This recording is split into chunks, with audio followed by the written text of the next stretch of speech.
સુરતમાં DCP zone 3માં ચાલતા મુસાફિર હું યારો અભિયાનને વધુ એક સફળતા હાથ લાગી છે। સુરતમાં ખાખી વર્દીની પાછળ છુપાયેલી માનવતાના અનેક વખત દર્શન થતા હોય છે, ત્યારે સુરતમાં ડીસીપી ઝોન 3માં ચાલતા મુસાફિર હું યારો અભિયાનને વધુ એકવાર સફળતા મળી છે।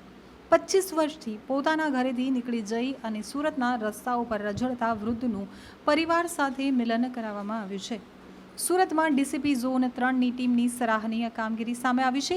મુસાફિર હું યારો અભિયાન અંતર્ગત અનેક રસ્તે રઝળતા લોકોનું તેઓના પરિવાર સાથે મિલન કરાવવામાં આવ્યું છે, ત્યારે મહિધરપુરા વિસ્તારમાં બ્રિજ નીચે રહી જીવન ગુજારતા 62 વર્ષીય વૃદ્ધનું પરિવાર સાથે મિલન કરાવતા હર્ષાશ્રુ જોવા મળ્યા હતા।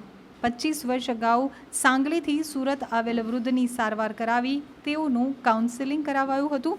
પોલીસ અધિકારીએ જણાવ્યું કે રસ્તે રઝળતા લોકોને તેમના પરિવાર સાથે મુલાકાત કરવા માટે પ્રયાસ કરતા હોઈએ છીએ, જેમાં અત્યાર સુધીમાં 10 લોકોને તેમના પરિવાર સાથે મુલાકાત કરાવવામાં આવી હતી। મોહમ્મદ અસલમની સારવાર કરાવી હતી, તે અઠવાડિયાથી લાવવામાં આવ્યા હતા। તે સાંગલીથી સુરતમાં 25 વર્ષથી રસ્તા ઉપર જીવન ગુજારતા હતા, જેથી અમે ટીમો કામે લગાડી અને માત્ર સાંગલીના હોવાની વાત જાણ થતાં જ બસના ડ્રાઈવરને ફોટો આપ્યો હતો।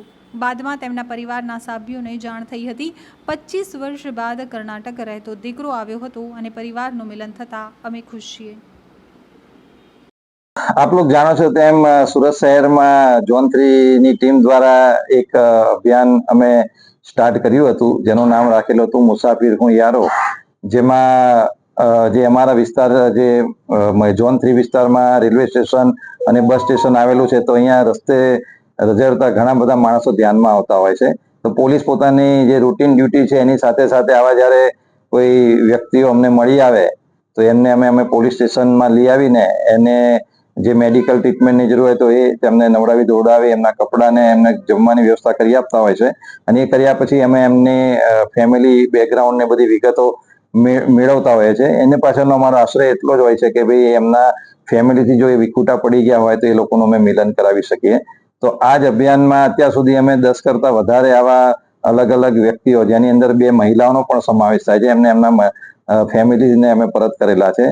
પરંતુ આજે એક કિસ્સો એવો બનેલો છે જેની અંદર મોહમ્મદ ઇલ્હમ મુલ્લા, જેમની ઉંમર 62 વર્ષ છે, અને એમને માહિતી મળેલી હતી કે બ્રિજની નીચે ઘણા વખતથી એમણે રસ્તે રખડે છે અને એમની તબિયત પણ ખરાબ છે, લાકડીના સહારે ચાલતા હતા। તો અમારી પોલીસની ટીમ એમને 1 વીક પહેલા પોલીસ સ્ટેશન લઈ આવી હતી અને એમને સારવાર કરાવી, એમને નવડાવી ધોડાવીને સ્વચ્છ કપડાં પહેરાવ્યા અને એમનું કાઉન્સેલિંગ કરતા જાણવામાં આવેલું કે આજથી 25 વર્ષ પહેલા તેઓ સાંગલીથી સુરત આવેલા હતા અને 25 વર્ષથી અહીંયા સુરત ખાતે એ આવી રીતે રસ્તા ઉપર પોતાનું જીવન ગુજારતા હતા।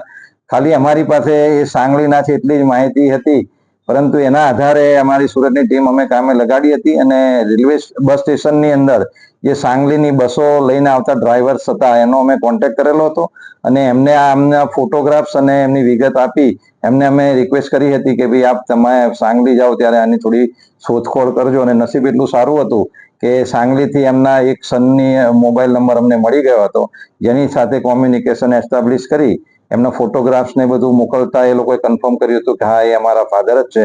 અને એમનો ફેમિલીનો કોન્ટેક્ટ થતા આજે એમનો દીકરો જે કર્ણાટક રહે છે, તો કર્ણાટકથી એમનો એક દીકરો આજે એમને લેવા માટે આવેલો છે અને આજે 25 વર્ષ પછી ફાધર અને પુત્રનું મિલન કરેલું છે અને બધા અત્યારે ખુશ થઈને એમના પોતાના પરિવારનું મિલન કરી પોતાના પરિવાર પાસે મોહમ્મદ ઇલ્હિમ જશે। એટલે પોલીસનો અમે ખૂબ જ અમે આજ આનંદિત છીએ કે ભાઈ આજે એક પરિવારને અમે મિલન કરાવી શક્યા।